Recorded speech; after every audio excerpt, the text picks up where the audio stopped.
అలా నేను శేషరావు అన్నీ ఉన్నమ్మ అణిగిమణిగి ఉంటుందంట, ఏమీ లేని వాళ్ళు ఎగిరెగిరి పడుతుంటారంట. అలాగే ట్రంప్ పరిస్థితి అలా ఉంది. అమెరికా అధ్యక్షుడు ఆయన చైనాకు అప్పున్నారు, లాస్ట్కి భారతదేశానికి కూడా అప్పున్నారు. ప్రపంచంలో ఎక్కువ అప్పులు ఉన్నటువంటి దేశం అమెరికా. అలాంటి దేశం ఇప్పుడు అందరి మీద ఆంక్షలు పెడుతుంది.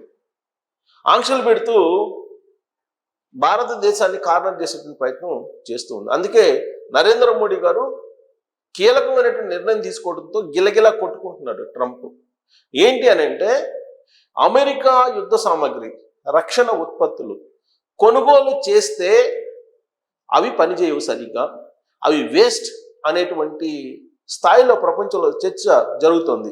దానికి కారణం ఏంటంటే, భారతదేశం అమెరికాతో కుదుర్చుకున్నటువంటి రక్షణ ఒప్పందాల మేరకు విమానాలని, జెట్ ఫైటర్స్ని కొనుగోలు చేయట్లేదు. దానికి సంబంధించి $2.5 బిలియన్ ఒప్పందం అది రద్దు చేసుకున్నారు. దీంతో ఆయనకి ఎక్కడో కాలుతుంది.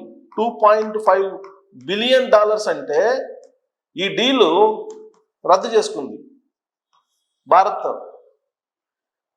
మరి ట్రంప్కి మండదా?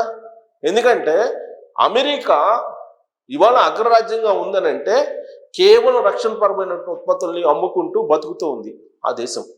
ఆ దేశానికి ఉన్నటువంటి ఆర్థిక సంపద కూడా అదే. అంతకు మించి ఆ దేశానికి ప్రత్యేకంగా ఎలాంటి ప్రాధాన్యత లేదు. ఇప్పటి వరకు ఎందుకు అమెరికాని గౌరవించారు అంటే, అమెరికా ఒక అగ్రరాజ్యంగా అనేక దేశాలకి సహాయం చేసింది. అలాగే ఎయిడ్ రూపంలో ఫండ్స్ని ఇచ్చింది. ఆరోగ్యపరంగా, విద్యపరంగా, గ్రామీణ అభివృద్ధి పరంగా రకరకాలుగా సహాయం చేస్తూ వచ్చింది. ఇప్పుడేముంది, WHO నుంచి అసలు పక్కకు వచ్చేసింది. WHOని పట్టించుకోవట్లా, వరల్డ్ హెల్త్ ఆర్గనైజేషన్ పట్టించుకోవట్లా. అసలు వరల్డ్ హెల్త్ ఆర్గనైజేషన్లో ఉండేటువంటి సిబ్బంది వేస్ట్, వాళ్ళని తీసేయమని చెప్పి ట్రంప్ చెప్తున్నారు. మరి వరల్డ్ హెల్త్ ఆర్గనైజేషన్ లేకపోతే, దానికి ప్రాధాన్యత ఇవ్వకపోతే, వరల్డ్ హెల్త్ ఆర్గనైజేషన్ అందించేటువంటి ఎయిడ్ ఏదైతే ఉందో అది కూడా ఆయా దేశాలు కోల్పోతాయి. అలాంటప్పుడు ఎందుకు ట్రంప్ని గౌరవించాలి అని చెప్పేసి అనుకోవడం అనేది సహజం. అలాగే వరల్డ్ బ్యాంక్ ఇది కూడా అమెరికా ఆధ్వర్యంలో నడుస్తుంటుంది. ఈ వరల్డ్ బ్యాంక్ మీద కూడా పెత్తనం చేయాలని చెప్పేసి ఈయన అనుకుంటున్నారు. అలాగే ఐక్యరాజ్య సమితి, ఈ ఐక్యరాజ్య సమితిని కూడా వేస్ట్ అనుకుంటున్నాడు ఆయన. ఐక్యరాజ్య సమితిని ప్రాధాన్యత లేకుండా చేశాడు, WHOని ప్రాధాన్యత లేకుండా చేశాడు, వరల్డ్ బ్యాంక్ని నియంత్రించే ప్రయత్నం చేస్తారు. అలాగే WTO, వరల్డ్ ట్రేడ్ ఆర్గనైజేషన్, దీన్ని కూడా నియంత్రించే ప్రయత్నం చేస్తున్నారు. మరి ఇన్ని రకాలుగా ప్రయత్నం చేస్తూ వీటి మీద పెత్తనం చెలాయిస్తూ వాటికి ఫండ్స్ ఇవ్వకపోతే ఆ ఆర్గనైజేషన్స్ ప్రపంచంలో ఉండే మిగతా దేశాలకి సహాయం చేయటమో లేదంటే డైరెక్షన్ ఇవ్వటమో ఎలా చేస్తాయి? చేయలేవు కదా. ఇప్పుడు ట్రంప్ పరిస్థితి, అమెరికా పరిస్థితి కూడా అదే. సహజంగా సింపుల్ లాజిక్, ఎవరి దగ్గర నుంచైనా మనం సహాయం పొందినప్పుడు ఖచ్చితంగా గౌరవిస్తాం, గౌరవం కూడా పెరుగుతుంది. కానీ ఆ సహాయమే లేకుండా టార్గెట్ చేసినప్పుడు ఎంత బలహీనులైనా సరే తిరగబడతారు. ఇప్పుడు భారతదేశం కూడా అదే పరిస్థితి. భారత సార్వభౌమాధికారాన్ని నిలబెట్టుకునేటువంటి ప్రయత్నం చేస్తుంది. ఎంత నష్టమైనా పర్లేదు, సార్వభౌమాధికారం కంటే కూడా ఆ నష్టం పెద్దదేం కాదు అనేటువంటి అభిప్రాయానికి వచ్చేస్తుంది. ఇప్పుడు ట్రంప్ పెడుతున్నటువంటి ఇంపోర్ట్ డ్యూటీస్ 50% ఏదైతే ఉన్నాయో దాని కారణంగా $20,000 కోట్ల నష్టపోతామని చెప్పి ఒక అంచనా వేస్తున్నారు. $20,000 కోట్ల నష్టపోతామని చెప్పి అంచనా వేస్తుంది భారతదేశం. ఈ 20,000 కోట్ల కంటే కూడా, $20,000 కోట్ల కంటే కూడా భారత సార్వభౌమాధికారం అనేది చాలా వాల్యుబుల్ గుడ్విల్. ఆ గుడ్విల్ని మనం వాల్యూ కట్టలేము.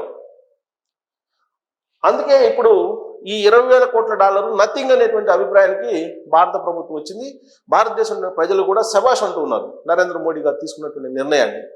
వాస్తవంగా ట్రంప్ మొదట అనుకున్న విధంగా ఇంపోర్ట్ డ్యూటీస్ కనుక వేసి ఉంటే అత్యధికంగా 50,000 డాలర్లు 50,000 కోట్ల డాలర్లు నష్టం వస్తుందని చెప్పి అంచనా వేశారు. కానీ ట్రంప్ భయపడ్డాడు. ఇంపోర్ట్ డ్యూటీస్ కనుక ఫార్మా మీద వేస్తే లేదా ఐటీ మీద వేస్తే అమెరికా భారీగా నష్టపోతుందని చెప్పి భయపడి వాటిని మినహాయించేశారు. ఆ మినహాయించినటువంటి కారణంగానే 20,000 కోట్ల డాలర్కి పరిమితం అయింది నష్టం. సో భారతదేశం 50,000 కోట్ల డాలర్లు నష్టపోవాల్సి వస్తుందని ముందుగానే మానసికంగా ప్రిపేర్ అయింది. అయినప్పటికీ ట్రంప్ విధిస్తున్నటువంటి ఆంక్షల్ని ఒప్పుకోలేదు. ఏంటి ఆంక్షలు? ప్రధానంగానంటే రష్యా నుంచి మీరు క్రూడ్ ఆయిల్ కొనకూడదు అనేటువంటి ఆంక్షను పెట్టారు. ఎందుకు కొనకూడదు? అమెరికా, ఐరోపా దేశాలు కొనుగోలు చేస్తున్నప్పుడు ఎందుకు భారతదేశం కొనకూడదు? పైగా చైనా కొనుగోలు చేస్తుంది. చైనాని ఎందుకు నియంత్రించలేకపోతున్నారు? పోనీ చైనాని భారతదేశం నియంత్రిస్తున్నారు కదా, మరి అమెరికా ఫస్ట్ అక్కడ కొనుగోలు చేయకుండా మిగతా దేశాలకు చెప్పాలి. అమెరికానేమో తక్కువ రేటుకి రష్యా నుంచి క్రూడ్ ఆయిల్ని కొనుగోలు చేస్తుంది, ఆయిల్ ఉత్పత్తులను కొనుగోలు చేస్తుంది, దిగుమతి చేసుకుంటుంది. భారతదేశాన్ని మాత్రం వద్దంటుంది. ఇది ఎక్కడ న్యాయం అని చెప్పి అంతర్జాతీయ సమాజం ప్రశ్నిస్తూ ఉంది. చివరికి రిపబ్లికన్స్లోనే కొంతమంది ట్రంప్ తీసుకున్నటువంటి నిర్ణయాన్ని వ్యతిరేకిస్తూ ఉన్నారు. భారతదేశం పట్ల మీరు జాగ్రత్తగా వ్యవహరించండి, భారతదేశంతో మీరు పెట్టుకోవద్దు, ఒకవేళ ఆ దేశంతో పెట్టుకుంటే వచ్చేటువంటి నష్టం అమెరికాకే ఎక్కువ అనేటువంటి అభిప్రాయాన్ని వాళ్ళు వ్యక్తం చేస్తున్నారు. అయినప్పటికీ ట్రంప్ ఒక ట్రయల్ వేస్తున్నారు, బెదిరించారు.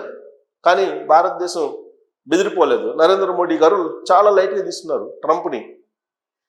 దాంతో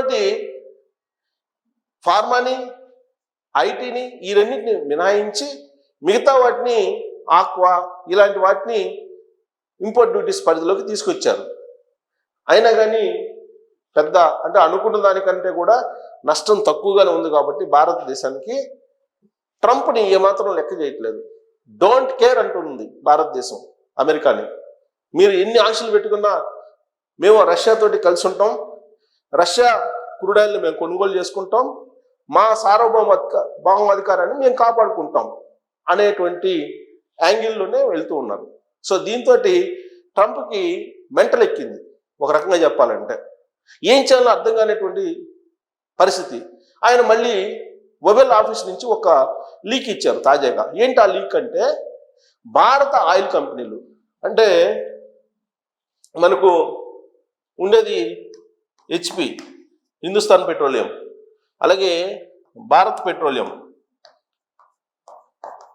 అలాగే ఇండియన్ ఆయిల్, ఇవి ప్రభుత్వానికి సంబంధించినటువంటి కంపెనీలు, ఆయిల్ కంపెనీలు. ఈ కంపెనీలు రష్యా నుంచి ముడి చౌను కొనుగోలు చేయడం ఆపేశాయి అని చెప్పి అమెరికా ఒబెల్ ఆఫీస్ నుంచి ఇచ్చినటువంటి లీక్ ట్రంప్. కానీ అది వాస్తవం కాదని చెప్పి భారత ప్రభుత్వం చెప్తుంది. కానీ ఇంకా కూడా స్పష్టంగా చెప్పలేకపోతుంది. మరి ఈ ఆయిల్ కంపెనీలు కొనుగోలు చేయకపోతే ఎవరు కొనుగోలు చేస్తున్నారు రష్యా నుంచి అని అంటే రిలయన్స్ వాళ్ళు కొనుగోలు చేస్తున్నారు. రిలయన్స్ కంపెనీ రష్యా నుంచి భారీగా కొనుగోలు చేస్తుంది. ఇక్కడ జామ్ నగర్లో ఈ ఆయిల్ రిఫైన్ చేస్తున్నారు. క్రూడ్ ఆయిల్ తీసుకొచ్చి క్రూడ్ ఆయిల్ని రిఫైన్ చేసి, ఆ క్రూడ్ ఆయిల్ రిఫైన్ చేసిన తర్వాత రిఫైన్డ్ ఆయిల్ని అలాగే ఆయిల్ ఉత్పత్తుల్ని ఐరోపా కంట్రీస్కి ఎగుమతి చేస్తూ ఉంది. ఆ కంపెనీ భారీ లాభాలను కూడా పొందుతుంది. ఇప్పుడు ఆ కంపెనీ గురించి చెప్పట్లేదు.